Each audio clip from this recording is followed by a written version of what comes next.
जय श्री राधे कृष्णा। भाद्रपद माह की शुक्ल पक्ष की अष्टमी को राधा जी का जन्म हुआ था, इसलिए यह दिन राधा जन्माष्टमी के रूप में मनाया जाता है। पद्म पुराण के अनुसार राधा जी राजा ब्रजभानु की पुत्री थी। इनकी माता का नाम कीर्ति था। श्री कृष्ण जन्माष्टमी के 15 दिन बाद राधा अष्टमी का पर्व मनाया जाता है। राधा जन्माष्टमी व्रत एवं पूजन विधि इस प्रकार है। प्रातःकाल सुबह जल्दी उठकर नहा धोकर साफ व नए वस्त्र पहनकर तैयार हो जाएं। राधा रानी की सोने या किसी धातु की मूर्ति घर ले आएं।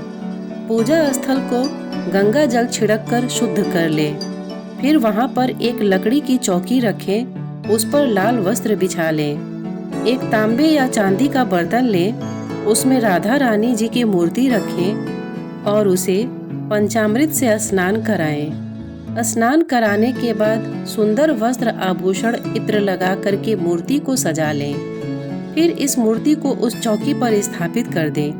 ध्यान रहे, साथ में कृष्ण जी की भी मूर्ति को स्थापित करना है। इसके बाद विभिन्न प्रकार से फल फूल, रोली, मिठाई, धूप, दीप आदि से विधिवत पूजन करें।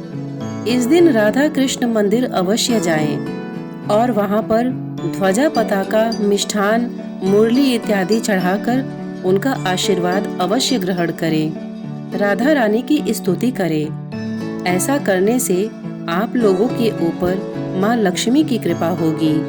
दिन भर उपवास रखें। अगले दिन सुबह नहा धो करके ब्राह्मणों को कुछ दान दक्षिणा दे करके उपवास को तोड़ें।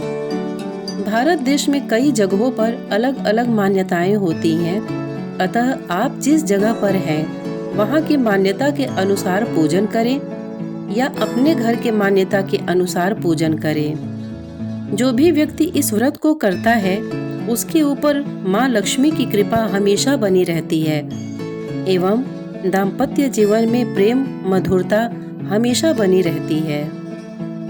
भाद्र मास के शुक्ल पक्ष की अष्टमी को राधा अष्टमी यानी राधा रानी के प्राकट्य दिवस के रूप में मनाया जाता है। द्वापर युग में इस पावन तिथि पर देवी राधा का जन्म हुआ था। पौराणिक कथाओं में बताया गया है कि राधा जी का जन्म माता के गर्भ से नहीं बल्कि वृषभानु जी की तपोभूमि से प्रकट हुई थी।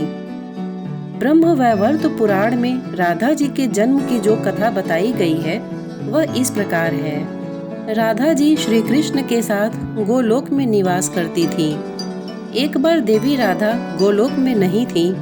उस समय श्री कृष्ण अपनी एक सखी विराजा के साथ गोलोक में विहार कर रहे थे। राधा जी यह सुनकर क्रोधित हो गईं और तुरंत श्री कृष्ण के पास जा पहुंची और उन्हें भला बुरा कहने लगी। यह देखकर कान्हा के मित्र श्री दामा को बुरा लगा और उन्होंने राधा को पृथ्वी पर जन्म लेने का शाप दे दिया।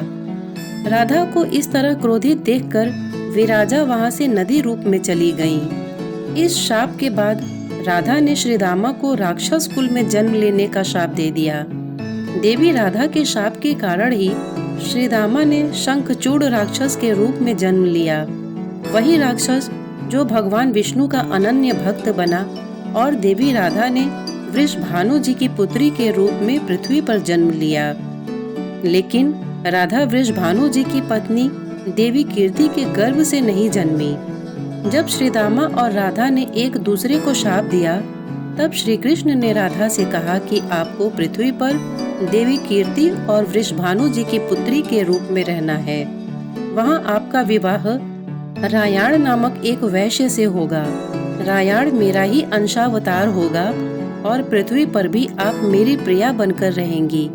उस रूप में हमें विछोह का दर्द सहना होगा। अब आप पृथ्वी पर जन्म लेने की तैयारी करें। सांसारिक दृष्टि में देवी कीर्ति गर्भवती हुई और उन्हें प्रसव भी हुआ, लेकिन देवी कीर्ति के गर्भ में योग माया की प्रेरणा से वायु का प्रवेश हुआ और उन्होंने वायु को ही जन्म दिया।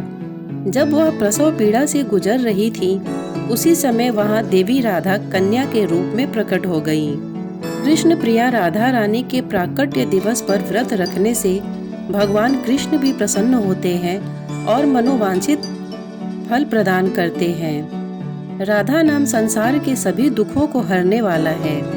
मान्यता के अनुसार इस व्रत को करने से धन की कमी नहीं होती और घर में बरकत बनी रहती है। एक बार प्रेम से बोलिए जय श्री राधे कृष्णा। इतने धैर्य से इस कहानी को सुनने के लिए आपने अपना बहुमूल्य समय दिया। इसके लिए आपका बहुत बहुत धन्यवाद। नमस्कार।